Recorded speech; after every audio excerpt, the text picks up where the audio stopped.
Hello, welcome back to Adventures Wilton. Adventures of Wilton. So we are, where are we? Cadburys World. Cadburys World. This is our third time this year. We keep trying to make this video. And then we have like the first time we came, it was really busy, we struggled. Yeah. Second time we came with, why did we come the second time? It was Grandma's birthday. Grandma's birthday, wasn't it? Yeah. And it was still quite busy and we struggled there. So now we're back. Robert, come here. You got the camera. Say hi. I came in earlier because last time I got stressed because it was... Yeah, so we booked a 9:10 slot. So we booked a really early slot. So we're here nice and early, so it's still relatively quiet, isn't it? What have you thought? Quiet so far, Robert? It's been alright? Yeah. Yeah? But we've also come back because they've opened up like the new ride, and then over there you've got the whole new Bourneville experience we haven't done yet because it keeps them closed. They're even ripping up some wood over there. Are they? Yeah. Oh. Fair enough. Fair enough. So James is having some struggles today, isn't he? Yes. Mm-hmm. He's not being very well behaved. But we ended up staying last night, didn't we? We came up and stayed in a little... I slept on the floor. Yeah, it's just a little hotel for a night, just a cheap hotel, instead of having to drive 3 hours this morning to get here really early. Under a desk. You slept under a desk, didn't you? You chose to do that though, didn't you? Yeah. We didn't make you sleep under a desk. No. We asked you where do you want to sleep, you said I'm going to sleep under the desk. I slept on 2 cushions. Again, you wanted to, didn't you? Yeah. You didn't ask make you. There was plenty of beds. I decided just to sleep on the floor. Yeah, so we've done the tour, although what went wrong? James. Once we got to the ride, it was broken down. The new ride's broken down at the moment, so we've got we've got a little pass to go back later. Hopefully we'll be back up later. So we've come down to you've got the 4D chocolate adventure, you've got the Bourneville experience. The Have a Go zone's moved completely out here now. It was all inside, but they've moved it out to here. So we're gonna go give that a go, aren't we? I didn't see it. Yeah, it's all in there now. We're gonna go try it and go have a look in there, okay? Yeah, you say bye. Bye. Robert, bye. Say bye. Bye. Bye. Thank you.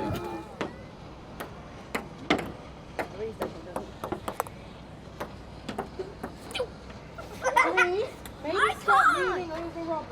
Don't go like this! It was all the way over there! I'm leaving! No! Everyone calm down. Otherwise I'm going to stand in the middle and do this. Good boy, Jim. Good try.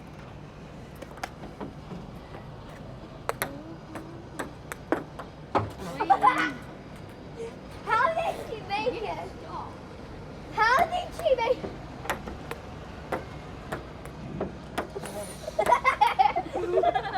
The idea is not to use your hair. Take it down the pantyhose first, spread it out into a thin layer, and then bring it back up into a pile using the purple napkin.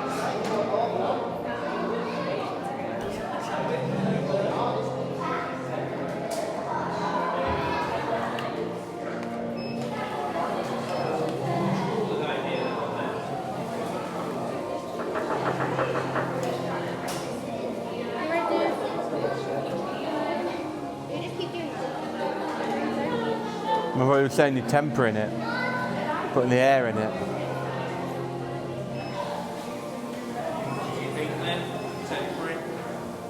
That's the same bloke as earlier. It's the chap who was doing it upstairs. Well, he had a hat and beard stuff on then, didn't he?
America for un pacchetto di cioccolato.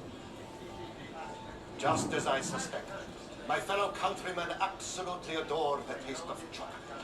Just look around. Everyone is drinking it. Is this the same recipe originally enjoyed by the Aztecs? We have changed the recipe by replacing the chili pepper and by adding other spices. Cinnamon, nutmeg, and by adding sugar. We kept chocolate a closely guarded secret for over 100 years, until the daughter of King Philip II of Spain married King Louis XIII of France and took the secret with her to the French court.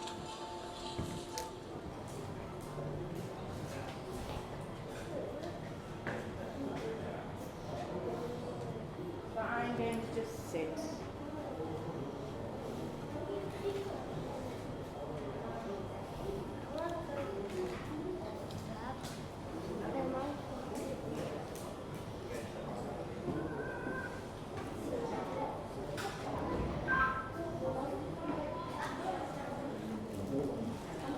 Welcome to Bull Street. My name is John Cadbury, and this is my shop, where I first established my business in 1824. My father, Richard Tapper Cadbury, owns and runs the drapery store next door. Our family are staunch Quakers, and we originally came from the West Country. Father moved the family to Birmingham from our home in Exeter in 1794 and set up his business as a linen draper and silk merchant. Birmingham was a fine place to live, with plenty of business opportunities. We soon made many friends, and my father became a prominent member of the local Quaker community. Because of our religious beliefs, Quakers were considered to be nonconformist.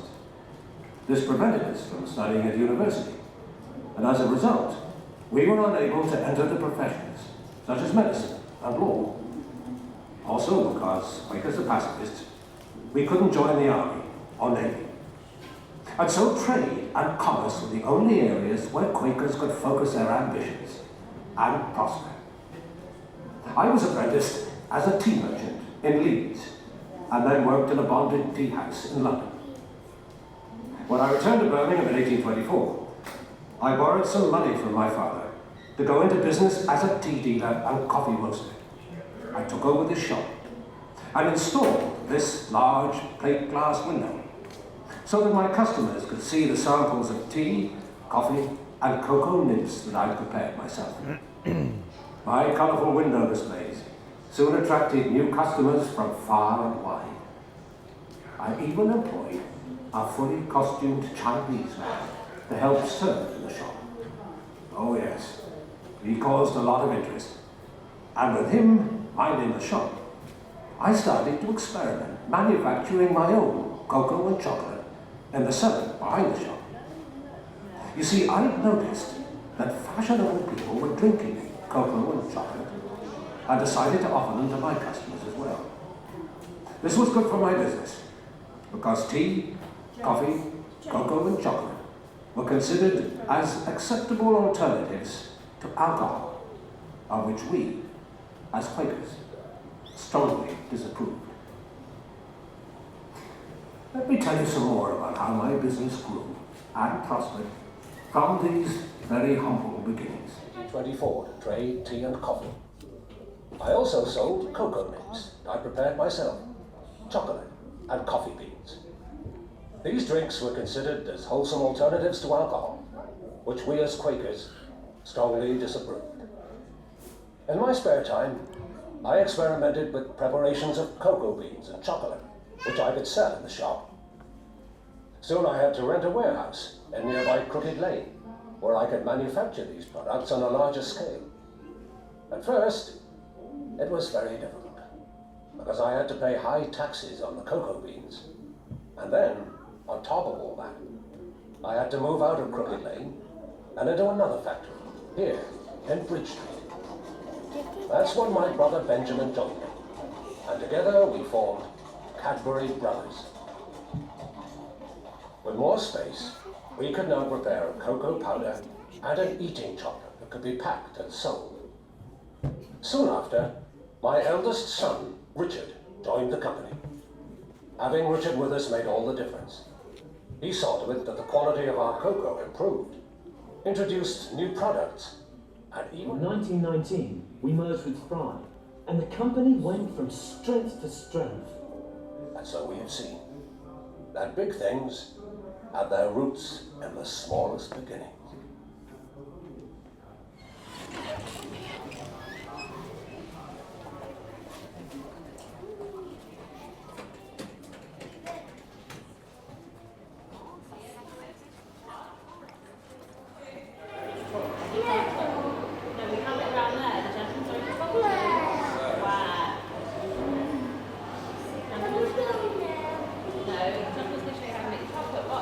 Clear this up, then I'll show you how we prepare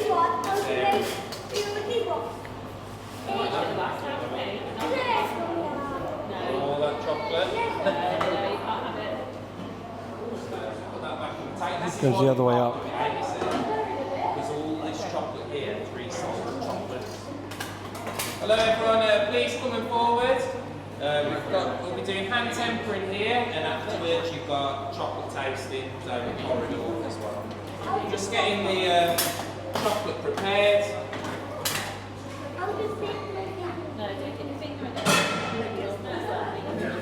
So we're going to take the hot chocolate to about 45 degrees Celsius currently, so it's very, very hot. Unfortunately, it's not as easy as just getting the chocolate at this temperature and pouring it into the mould. There's a few steps in between that you have to do. So we'll start this by pouring the chocolate onto the cold marble slab. So the marble slab is very useful. It's both cold and smooth at the same time. So we begin by spreading the chocolate. And what we will do, fold the chocolate up. And later on, you visit the... So if you have a look, it's the air bubbles in. And later on, in Have-A-Go zone, which is outside, you can all have a go cooling the chocolate down as well, if you want to. I want to. Have a look. I did. Oh, that's I done. Keep the chocolate nice and smooth.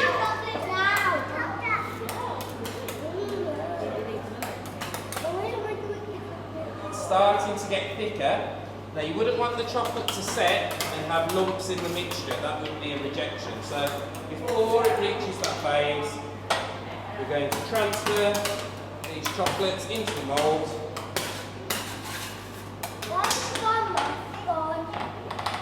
So we have to wear hairnets and beards so no hair goes into the chocolate. Even this is only reused chocolate, we still generally tend to wear them. So.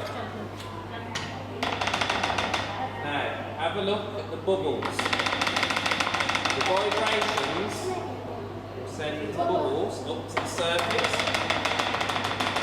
And originally, over 100 years ago, people never had the machines to do this, so they had to manually tap the air bubbles out. Then, we will do an experiment with the chocolate.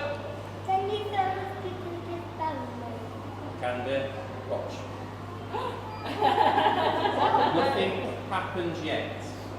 However, with a helping hand, we can get the centres to fall out, and from this point, all you have to do is create roses or milk tray.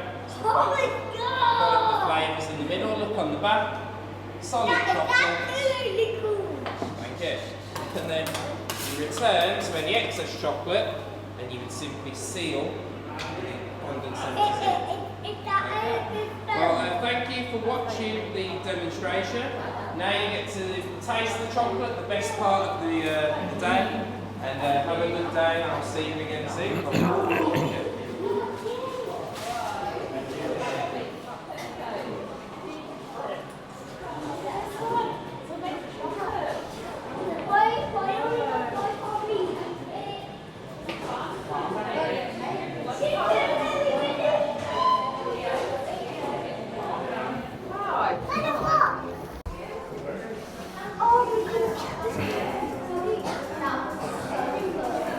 James, don't squeeze through everywhere.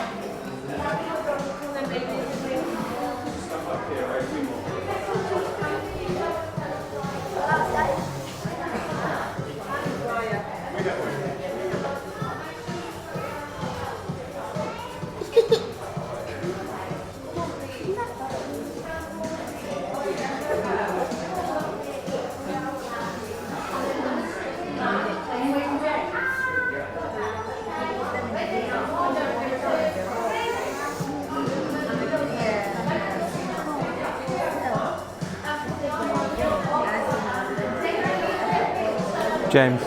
James. Okay,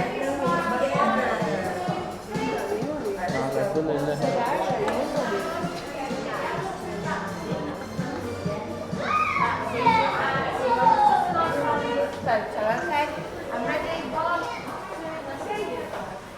Okay, thank you so much.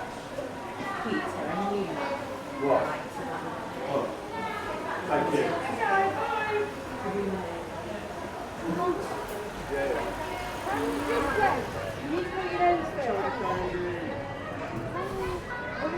You got